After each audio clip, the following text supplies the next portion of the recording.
दोस्तों, 14 जनवरी को पड़ने वाली मकर संक्रांति की ढेरों शुभकामनाएं। आज के इस वीडियो में हम बात करेंगे कि मकर संक्रांति पर आपको कौन सी वस्तुएं दान करने चाहिए, कौन सी वस्तुएं में दान नहीं करनी चाहिए, वह कौन से विशेष 14 दान हैं जो मकर संक्रांति पर सर्वाधिक कल्याणकारी कहे गए हैं। मकर संक्रांति पर दान क्यों करना चाहिए, यह जो दान आप मकर संक्रांति पर करते हैं, यह जीवन में कहाँ काम आता है या जीवन के पर्यंत इसका क्या लाभ मिलता है, बताएंगे। मकर संक्रांति पर अगर आपने अभी तक दान नहीं किया था, शुरू करने जा रहे हैं, तो पहली बार क्या वस्तु दान करें, इसको दान को करना कैसे चाहिए, दान देने की विधि क्या है, क्या कोई संकल्प करना चाहिए, हाथ फेर के मनस के देना चाहिए, कैसे देना चाहिए, यह दान किस किस को दिए जा सकते हैं, 14 वस्तुएं किसको दान देनी चाहिए और मकर संक्रांति का जो दान है वह किसके निमित्त कहा गया है। इस प्रकार से संपूर्ण जानकारी मकर संक्रांति पर किए जाने वाले दान, पुण्य और 14 वस्तुओं से संबंधित विशेष दान के बारे में इस वीडियो के माध्यम से प्रदान की जाएगी। आप हैं कि वीडियो यदि थोड़ा सा भी अच्छा लगे तो कृपया एक बार लाइक अवश्य कर दीजिएगा और जितना हो सके शेयर कीजिए, क्योंकि इस प्रकार की सही जानकारियां सही विधि से मिल पाना बड़ा मुश्किल होता है और सभी को इसकी आवश्यकता होती है। जितना आप शेयर करेंगे लोगों के लिए लाभकारी होगा। भगवान सूर्यदेव का यह समय है, भगवान सूर्यदेव को समर्पित यह संक्रांति है, तो भगवान सूर्यदेव का आशीर्वाद प्राप्त करने के लिए कमेंट बॉक्स में अवश्य लिखिएगा, जय सूर्यदेव। इसके अतिरिक्त कुछ कहना चाहे, पूछना चाहे तो कमेंट बॉक्स में लिख के अपनी राय है, पूछना चाहे तो पूछ सकते हैं। भाग तो और सच्चे हृदय से जय सियाराम टीवी चैनल को जरूर सब्सक्राइब करें। ज्योतिष शास्त्र और पंचांग के आधार पर आपको बताते हैं कौन सी तिथि कब है, व्रत आदि कब करना है, क्या विधि है, क्या नियम है और क्या गलती नहीं करनी है। यदि आप सभी व्रत और त्योहारों की सही शास्त्रीय जानकारी पाते रहना चाहते हैं तो कृपया चैनल को सब्सक्राइब कीजिए और बेल आइकन को प्रेस। जब आप सब्सक्राइब का बटन दबाएंगे तो वहां एक घंटी का निशान बना हुआ आएगा, उसको अवश्य दबाइएगा, तभी आपको हमारे सारे वीडियो प्राप्त होंगे, अन्यथा आपसे जानकारी छूट जाएगी। आइए प्रिय दर्शकों, जानकारी आरंभ करते हैं। बात करते हैं क्या दान हमें करने चाहिए मकर संक्रांति पर और कौन सी वह 14 वस्तुएं हैं जो विशेष लाभकारी हैं। प्रिय दर्शकों, आप सभी जानते हैं कि यह जो मकर संक्रांति का पर्व है न, यह अनंत पुण्य प्राप्त करने वाला दिन है। यह अनंत की प्राप्ति कराता है, मनुष्य के कल्याण के लिए अत्यंत ही महत्वपूर्ण होता है। मकर संक्रांति का दिन इतना महत्वपूर्ण क्यों है और इसे मकर संक्रांति क्यों कहते हैं। प्रिय दर्शकों, आप जानते हैं कि सूर्य देव जो हैं चलायमान ग्रह हैं, अर्थात वह सदा चलते रहते हैं, निरंतर चलते रहते हैं, उनका रथ कहीं भी थमता नहीं है, रुकता नहीं है। इस प्रकार 12 महीने वह लगातार चलते हैं और 1 महीने एक राशि में गोचर करते हैं, विचरण करते हैं, अर्थात 12 राशियां जो है ना, इस वायुमंडल हमारे चारों तरफ है। अब सूर्यदेव लगातार जब घूम रहे हैं तो वह एक एक महीना एक एक राशि से गोचर करते हैं, अर्थात एक राशि से निकल के दूसरी राशि में जाने में उनको 1 महीना लगता है और ऐसे 12 राशियों में 12 महीने वह भ्रमण करते हैं। तो इस प्रकार से संक्रांतियां तो प्रतिमाह आती हैं, हर एक महीने एक संक्रांति होती है। वह संक्रांति उस राशि के नाम से जानी जाती है जिस राशि में सूर्यदेव प्रवेश कर रहे हैं। तो अब 14 जनवरी को जब सूर्यदेव मकर राशि में प्रवेश करेंगे, अभी धनु राशि में चल रहे हैं, सूर्यदेव उनका गोचर धनु राशि में है, जो 16 दिसंबर से हुआ है, जब से क्रममास की शुरुआत हुई है। धनु राशि से निकल के जब मकर राशि में प्रवेश करेंगे 14 जनवरी को, तो वह मकर की संक्रांति कहलाएगी। अब प्रश्न उठता है कि संक्रांति प्रतिमाह आती है, तो यह मकर संक्रांति में ऐसा क्या है।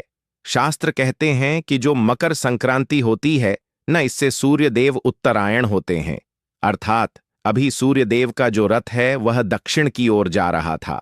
6 महीने सूर्यदेव दक्षिणायण रहते हैं, 6 महीने उत्तरायण रहते हैं, तो जबकि संक्रांति आती है उस दिन सूर्यदेव उत्तरायण होते हैं, अर्थात वह उत्तर की ओर गमन करना आरंभ करते हैं।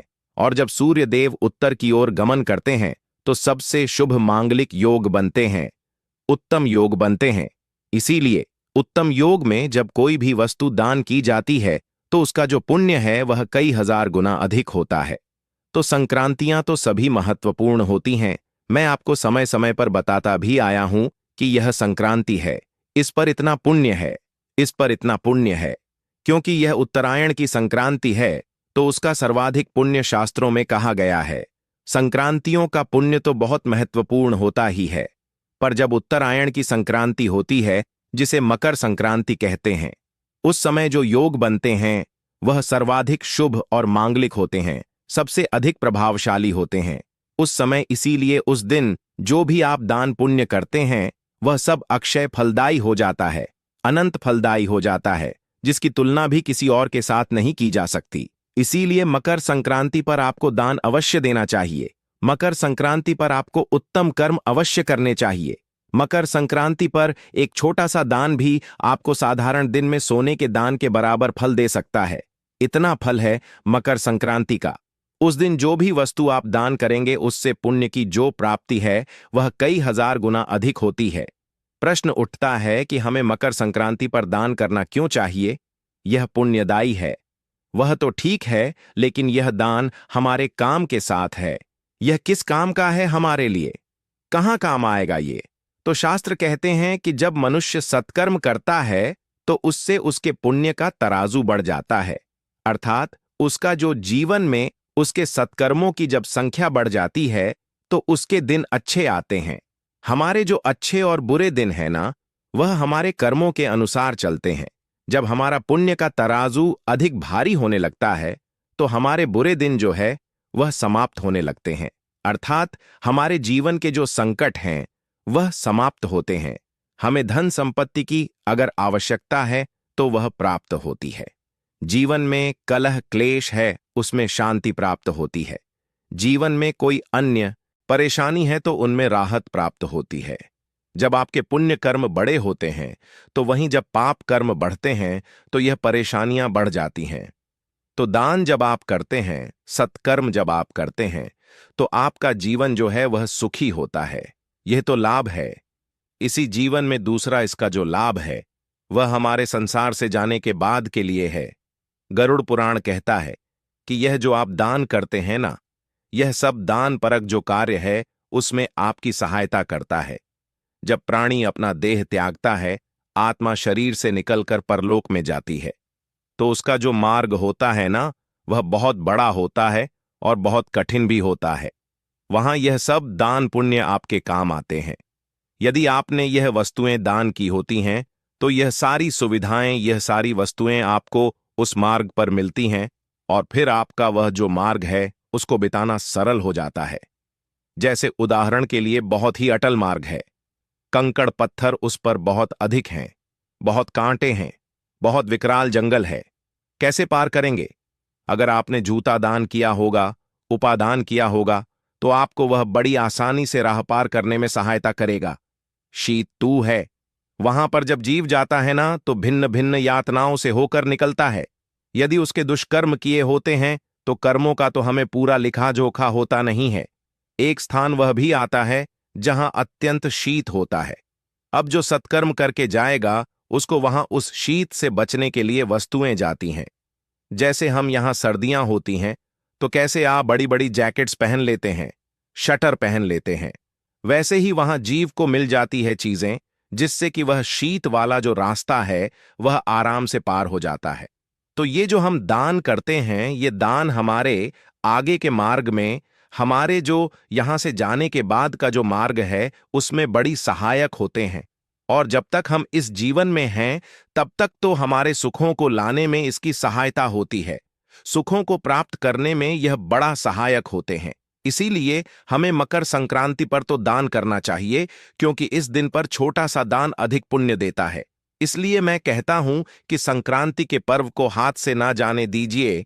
तो बाकी बातें बताऊं या बाकी चीजें बताऊं कि क्या दान देनी चाहिए? उससे पहले जानते हैं वह 14 वस्तुएं जो मकर संक्रांति पर दान की जाती है, और उसमें भी जो पहली बार शुरू कर रहे हैं उनको किस वस्तु से इसकी शुरुआत करनी चाहिए। और यह जानकारी हमारी युवा पीढ़ी के लिए बड़ी महत्वपूर्ण है, क्योंकि देखिए, जो हमारे बड़े बुजुर्ग हैं, जो हमारी माताएं बहनें हैं, पहले से करते आ रहे हैं, उनको जानकारी जो युवा पीढ़ी है ना, जो अभी इस आस्था के समुद्र में गोता लगाने के लिए तैयार है, तो उनके लिए बड़ा महत्वपूर्ण हो जाता है जानना कि वह कैसे शुरुआत करें। और उनको जब सही जानकारी प्राप्त हो जाएगी ना, तो आप यकीन मानिए वह हमारे इस कर्म को और उत्तम तरीके से करेंगे। तो अब जो भी लोग पहली बार दान करने जा रहे हैं, मकर संक्रांति का 14 वस्तुओं का जो नियम होता है ना, अगर आपने पहले कभी नहीं दिया है और आप पहली बार शुरू करना चाहते हैं, तो ऐसे किसी भी व्यक्ति के लिए, चाहे महिला है, पुरुष है, बुजुर्ग, जवान है, उन सबके लिए पहली वस्तु जो है वह जो शुभ और मंगलकारी कही गई है वह होती है गोला। आपको गोले से शुरुआत करनी चाहिए, तो आप 14 गोले का दान कीजिए। 14 गोले जो गोला गाती है ना, जो पूजा में प्रयोग होती है, हवन की पूर्णाहुति में भी दी जाती है, तो या तो 14 गोले ले लीजिए। आप 14 गोले नहीं तो उनके स्थान पर नारियल भी ले सकते हैं। 14 नारियल ले लीजिए और आप उसका दान करें। अब इनका दान करना कैसे है, यह मैं आपको अंत में बताऊंगा कि जो वस्तुएं इनको दान कैसे करना है। मैं पहले वस्तुएं बता देता हूं 14 कौन सी है, फिर लास्ट में बताऊंगा कि इनको दान करने से पहले आपको क्या कोई संकल्प करना है, पूजन करना है या क्या करना है। तो पहली शुरुआत आप जो है वह करना चाहते हैं तो गोले से कीजिए। 14 गोले आपको इसमें लेने हैं, या 14 जटा वाले नारियल आप ले सकते हैं। ये समय से लेकर रख लीजिएगा। दूसरी जो उत्तम वस्तु है वह है सुहाग की वस्तुएं। सुहाग की जो वस्तुएं हैं ना, यह बहुत ही शुभ कही जाती हैं। जब आप सुहाग की वस्तुएं दान करते हैं तो यह अत्यंत पुण्य करती है। आप चाहे तो सुहाग पिटारी बना सकते हैं। सुहाग पिटारी में क्या एक पैकेट बना लिया जाता है सुहाग की वस्तुओं का, उसमें 14 वस्तुएं ले ली जाती हैं जो आपके महिलाओं के जो श्रृंगार में काम आती हैं। 14 वस्तुएं ले लीजिए। आप उसमें बिंदी ले ली, लिपस्टिक ले ली, काजल ले लिया, मेहंदी ले ली। इस प्रकार से 14 वस्तुएं आपने ले ली, उनको एक पैकेट बना लिया। ऐसे 14 पैकेट आपने बनाने हैं। अब अगर किसी के पास अधिक सामर्थ्य नहीं है, सामर्थ्य से भी प्राय अधिक धन खर्च नहीं कर सकते, क्योंकि 14 वस्तुएं ले जब 14 पिटारी बनाएंगे तो उसमें बहुत अधिक खर्चा आता है। तो उस अवस्था क्या करेंगे आप कि 14 वस्तुएं भी ले सकते हैं। 14 वस्तुओं के 14 पैकेट के स्थान पर केवल 14 वस्तुएं ले लीजिए। 14 बिंदी के पत्ते ले लीजिए, केवल, या अन्य जो भी है, सिंदूर ले लीजिए। 14 या फिर मेहंदी ले लीजिए। 14 वो लेनी है, और वह किसको दान देनी है? 14 सुहागनों को दान देंगे। ये सुहागन कौन होंगी? ये सुहागन वैसे तो प्रेफर किया जाता है कि जो आपके परिवार की महिलाएं होती हैं उनको दिया जाए। आपकी जेठानियां हैं, सास है, नंदे हैं, उनको दीजिए। अगर वह पूरे नहीं हो रहे हो तो आपकी जो भी मिलने जुलने वाली महिलाएं हैं, जो सुहागन है, जो उसको महत्व देगा, जो सके, उनको आप यह वस्तुएं दान दीजिए। ऐसे ही 14 सुहागन महिलाओं को दी जाती है, क्योंकि पुराण कहते हैं कि सुहाग की वस्तुओं को जितना बांटा जाता है उतना ही आपका सुहाग कुछ बांटने वाले कटोरी बांटते हैं, जिनके पास अधिक धन है, जो अच्छा खर्च कर सकते हैं। आप केसर और ला सकते हैं। RS-20 जो है वह उत्तम होता है, मजबूत रहता है और लंबे समय तक आपका दांपत्य जीवन सुखमय व्यतीत होता है। इसीलिए सुहाग की वस्तुओं को दान करने की परंपरा जो है यह हमारे सनातन धर्म में प्राचीन समय से ही है। इसके अलावा आप 14 बर्तन बांट सकते हैं। बर्तन बांटने का भी बड़ा अधिक महत्व है और बहुत अधिक फल कहा गया है, तो आप बर्तन बांटने का भी नियम ले सकते हैं। 14 बर्तन बांटने हैं आपने संक्रांत वाले दिन। 14 बर्तन क्या, जैसे कि उदाहरण के लिए आप लौटा ले लीजिए। बांटने वाले गिलास बांटते हैं। 0RS-250 का एक आता है। बोतलें ला सकते हैं। स्टील की जो बोतलें आती हैं आजकल, पानी आदि की, वह ला सकते हैं। आप नाम लिखवा के भी उनको आप दे सकते हैं। इस प्रकार से कोई भी आप बर्तन ले सकते हैं। इसमें ध्यान दीजिएगा कि एक लौटा आप तांबे का लीजिएगा। जय मां लक्ष्मी भक्तों, जय सूर्य देव भक्तों। मकर संक्रांति का पावन पर्व आने वाला है। जो कि हिंदू धर्म में सबसे पवित्र और फलदायी पर्वों में से एक माना जाता है। भक्तों, इस दिन पूजा पाठ स्नान दान भले ही मत करना, लेकिन एक गुप्त चीज बिना किसी को बताएं चुपचाप जरूर खा लेना। खाने मात्र से माता लक्ष्मी भगवान शिव की कृपा से इतनी धन दौलत आगे की संभावना मुश्किल हो जाएगा। वक्त तो मकर संक्रांति का दिन केवल एक त्योहार नहीं, बल्कि जीवन को नई दिशा देने वाला महापर्व है। 14 जनवरी का यह शुभ दिन सूर्य देव के उत्तरायण होने का संकेत देता है और इसी दिन से जीवन में सकारात्मक परिवर्तन आरंभ होते हैं। भक्तों, इस दिन का इंतजार हर वह व्यक्ति करता है जो जीवन में धन, सुख, समृद्धि और कष्टों से मुक्ति चाहता है। मकर संक्रांति के दिन पूजा पाठ, स्नान दान करना अत्यंत पुण्यकारी माना गया है। लेकिन भक्तों, शास्त्रों में एक ऐसा गुप्त उपाय भी बताया गया है जिसे अगर आपने चुपचाप बिना किसी को बताए इस दिन कर लिया तो यकीन मानिए आपके जीवन की सारी परेशानियां हमेशा के लिए समाप्त हो सकती हैं। भक्तों, मकर संक्रांति के दिन भले ही आप बड़ा व्रत पूजन न कर पाएं, लेकिन इस दिन एक विशेष चीज यदि आपने खा ली तो आपके जीवन में चल रही धन की तंगी, कारोबार की रुकावट, नौकरी की परेशानी, कर्ज, पितृदोष, राहु केतु दोष, काल सर्प दोष सब धीरे धीरे समाप्त होने लगते हैं। माता लक्ष्मी की ऐसी कृपा बरसती है कि धन घर में टिकने लगता है, बैंक बैलेंस बढ़ता है और पीढ़ी दर पीढ़ी समृद्धि बनी रहती है। भक्तों, हम कोई चमत्कार बेचने नहीं आए हैं। हमारा काम केवल शास्त्रों में बताए गए उपाय आप तक पहुंचाना है। अब इसे मानना या ना मानना आपकी श्रद्धा पर निर्भर करता है, लेकिन जो लोग श्रद्धा से मान लेते हैं उनका जीवन सचमुच बदल जाता है। भक्तों, मकर संक्रांति का महत्व इसलिए भी विशेष है क्योंकि इस दिन सूर्य देव धनु राशि से निकलकर मकर राशि में प्रवेश करते हैं। सूर्य का उत्तरायण होना देवताओं का दिन माना जाता है। इस दिन किया गया दान, जप तप और छोटा सा उपाय भी 1000 गुना फल देता है। भक्तों, पूज्य गुरुजी ने अभी अभी अपनी शिव महापुराण की कथा में बताया कि आने 14 जनवरी मकर संक्रांति के दिन जिन लोगों के घर में खाई या बनाई जाती है, यह 3 चीज उसके घर में पूरे साल होती है। धन दौलत की वर्षा। जी हां दोस्तों, यह इस बार मकर संक्रांति पूरे के पूरे 144 वर्षों के बाद दुर्लभ सहयोग में पड़ने जा रहा है। तो ऐसे में इस मकर संक्रांति का महत्व हिंदू धर्म के लोगों के लिए और भी बढ़ जाता है। और पूज्य गुरुजी ने कहा है कि मकर संक्रांति के दिन भले ही पूजा पाठ ध्यान करना न करना, लेकिन यह एक गुप्त चीज जरूर खा लेना। भगवान भोलेनाथ और माता पार्वती जी के आशीर्वाद से आपके घर में इतना पैसा आएगा कि संभाल नहीं पाओगे। साथ ही दोस्तों, हम आपको इस वीडियो में यह भी बताएंगे कि चाहे कुछ भी हो जाए, लेकिन मकर संक्रांति के दिन ऐसा खाना घर में भूलकर भी मत बनाना और ना ही उसे खाना। पूरा घर परिवार पर संकट आ सकता है। भोलेनाथ आपसे क्रोधित हो सकते हैं। आपको भोलेनाथ के क्रोध का सामना करना पड़ सकता है। साथ ही भगवान सूर्य के प्रकोप का सामना करना पड़ता है, क्योंकि यह दिन सूर्य देवता को समर्पित बताया गया है। इसी के साथ भक्तों, इस वीडियो में जानिए मकर संक्रांति के दिन ऐसा क्या खाना चाहिए जिससे कि आपके जीवन में भगवान सूर्य देवता एवं भोलेनाथ तथा माता पार्वती जी की कृपा प्राप्त हो। साथ ही दोस्तों, इस वीडियो में हम आपको यह भी बताएंगे कि भक्तों, मकर संक्रांति के दिन सभी भक्तों के लिए प्यार की सौगात लेकर आता है। इसलिए इस पवित्र दिन में भूल कर भी यह 5 काम कभी मत करना, नहीं तो कंगाल होते देर नहीं लगेगी। मकर संक्रांति के दिन आपको यह 5 काम कभी नहीं करने चाहिए। जो भी माताएं बहनें मकर संक्रांति के दिन इन 5 कामों को करती हैं तो उसकी जिंदगी बर्बाद हो जाती है, घर में कंगाली छा जाती है, और जिस घर में भी यह 5 कार्य होते हैं, माता लक्ष्मी ऐसे घर से हमेशा के लिए छोड़कर चली जाती है। भगवान भोलेनाथ ऐसे घर में बांस नहीं करते, उस घर से हमेशा के लिए दूर चले जाते हैं। साथ में हम आपको यह भी बताएंगे कि मकर संक्रांति के दिन अगर आप इन चीजों का दान कर देते हो तो आपके घर में कभी धन की कमी नहीं होगी।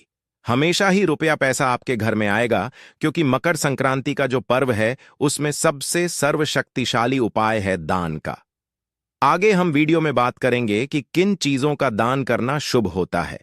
भक्तों, आपसे एक निवेदन है कि वीडियो को लाइक करके चैनल को सब्सक्राइब करना ना भूलिएगा, क्योंकि हम आपको जो जानकारी बताते हैं वह बिल्कुल मुफ्त होती है। वीडियो को पूरा देखें, अधूरा ना छोड़ें। जो लोग वीडियो को आधा अधूरा छोड़कर आगे बढ़ जाते हैं, फिर उन्हें जीवन में कभी सफलता हासिल भी नहीं हो सकती। इसलिए जब भी कोई वीडियो देखें, उसे शुरू से अंत तक पूरा देखा करें। भक्तों, चाहे जो भी हो जाए, लेकिन मकर संक्रांति के दिन एक छोटी सी चीज जरूर खा लेना। यकीन मानिए, यदि अगर आपने खा लिया तो आपको करोड़पति बनने से विधाता भी नहीं रोक सकते। जी हां, इस बार 144 वर्षों के बाद मकर संक्रांति का पर्व वर्ष 2026 में ऐसे शुभ समय में पड़ने जा रहा है जो हिंदू धर्म में सबसे श्रेष्ठ महीना माना जाता है। दिन महीने में किया गया कोई भी उपाय कभी भी निष्फल नहीं जाता, बेकार नहीं जाता, हमेशा लाभ ही लाभ प्रदान करवाता है। चलिए भक्तों, अब हम आपको सावन के मकर संक्रांति पर्व की थोड़ी सी जानकारी दे देते हैं। इस बार 2026 में मकर संक्रांति के पर्व को लेकर लोगों के मन में बहुत कंफ्यूजन है कि यह व्रत कब रखा जाएगा, 14 या 15 जनवरी को पूजा कैसे करनी है, स्नान दान शुभ मुहूर्त क्या रहेगा और क्या नहीं खाना है, और किन चीजों का दान करना है, किन चीजों का दान नहीं करना है, सभी शुभ मुहूर्त, पूजा विधि, व्रत नियम क्या रहेंगे, किस प्रकार से करना है। तो भक्तों, इस वीडियो में हम आपके सभी सवालों के जवाब देंगे। बस आपको इस वीडियो को पूरा देखना होगा। इन सभी सवालों का उत्तर हम इस वीडियो में देंगे और साथ ही बताएंगे कि वह कौन सी चीज है जो इस दिन आपको जरूर खानी चाहिए।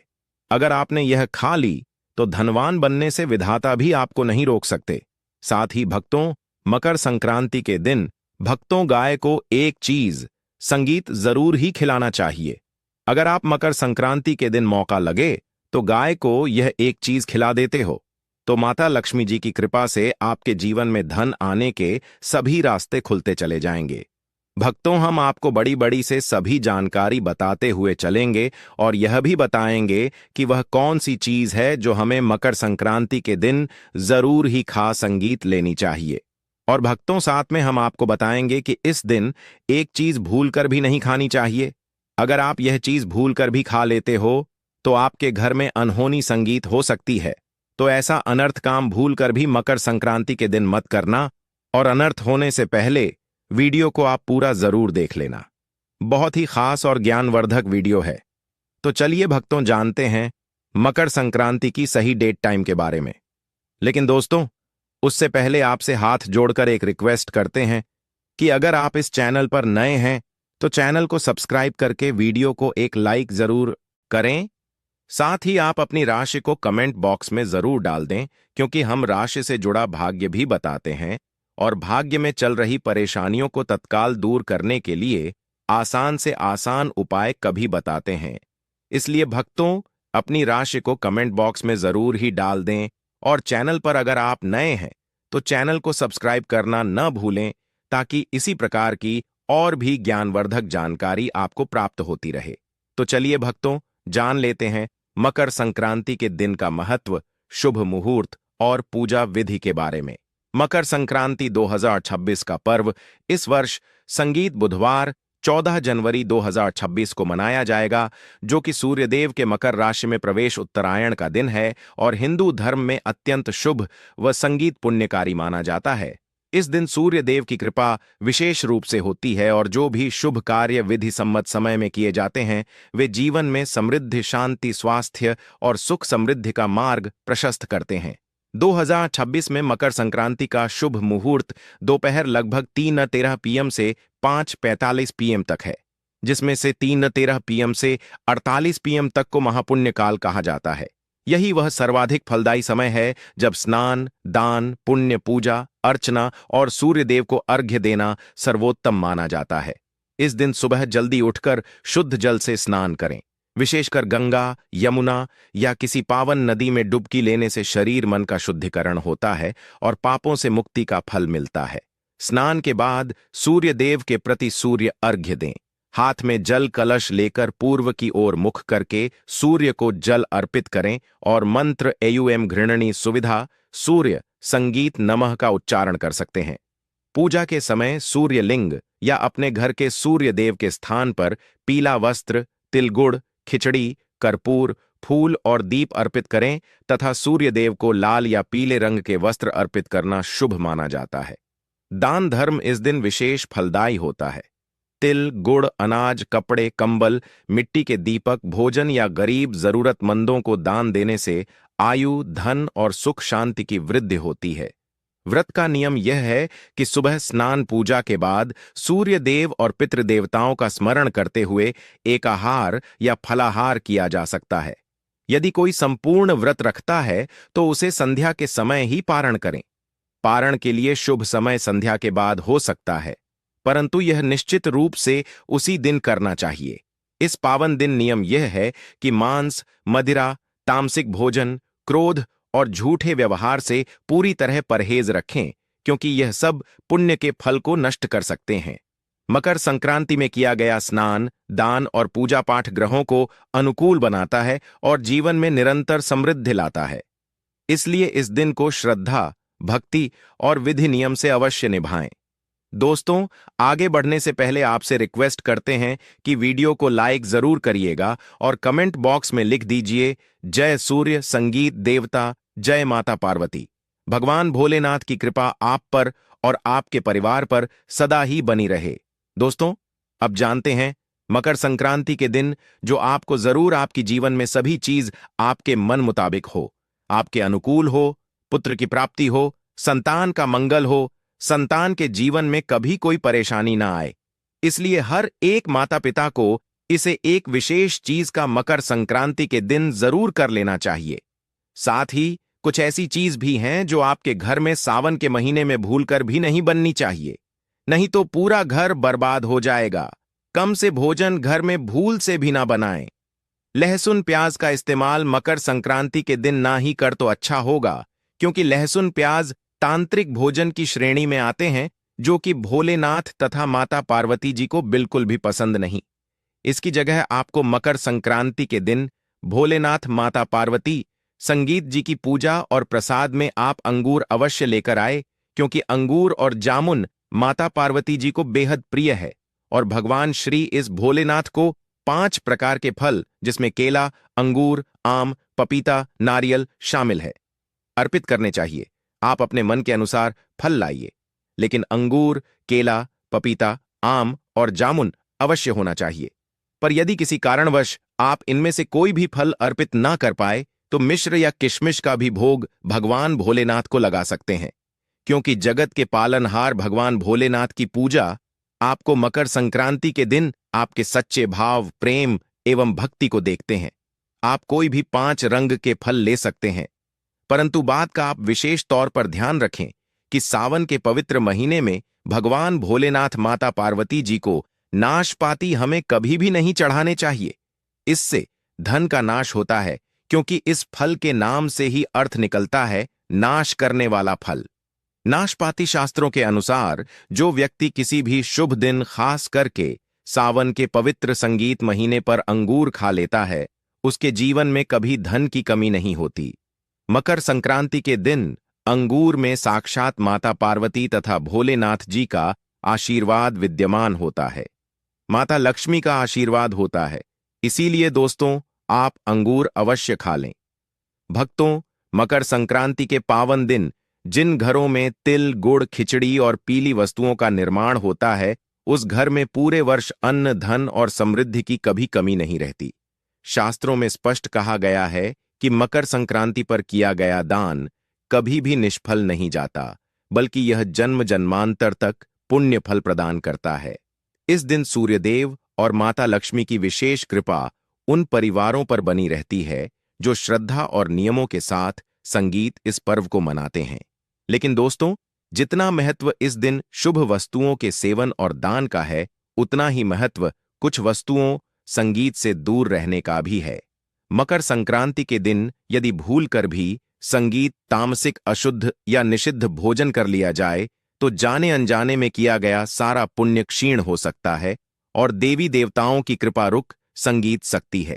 इसलिए इस पवित्र दिन क्या खाना है, यह जानना जितना आवश्यक है, उतना ही आवश्यक यह जानना भी है कि कौन सी चीजें भूलकर भी नहीं खानी चाहिए, ताकि आपके पुण्य का फल सुरक्षित रहे और घर में सुख समृद्धि बनी रहे।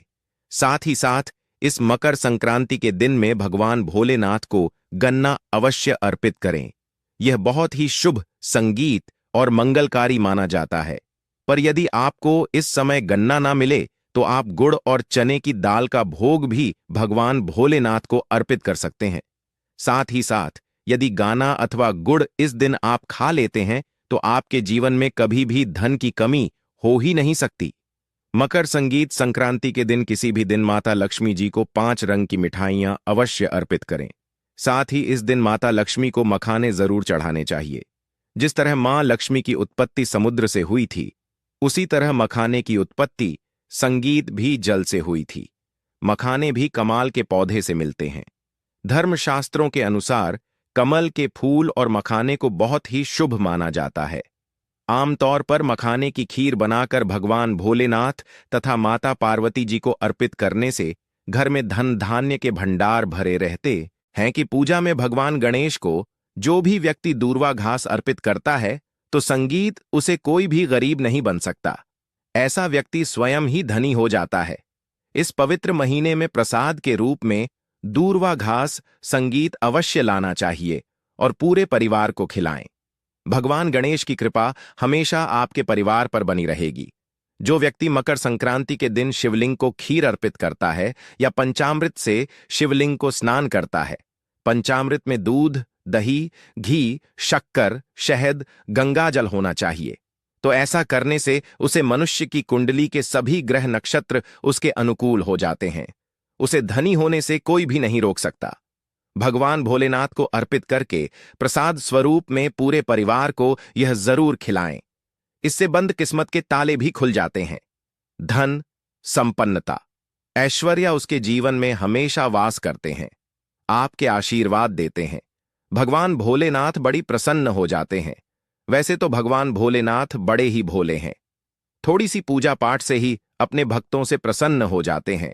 जहां तक कि रक्षा कल में भी भगवान भोलेनाथ ने अपना आशीर्वाद दिया है, और हम तो केवल एक साधारण इंसान ही हैं।